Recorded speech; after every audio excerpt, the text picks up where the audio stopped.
Leo i 14, Amerikani Robert Prevost, u shfaq në balkonin e Basilikës Shën Pjetri për të drejtuar besimtarëve katolik fjalët e para si pap.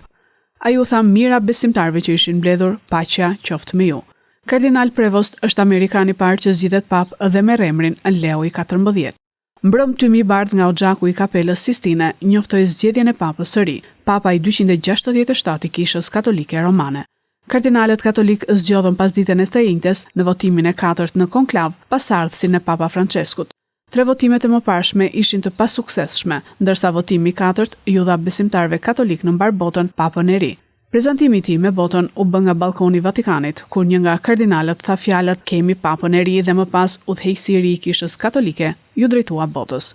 Rreth 40.000 besimtarë të mbledhur në sheshin e Shën Pjetrit në Vatikan pan tymin e parë duke dalë nga Oxhaku. Për zgjedhjen e papës së ri kërkohen votat e 2/3 të kardinalëve, apo 89 vota nga 133 kardinal, të cilët u izoluan në Kapelën Sistine që nga dita e mërkurë.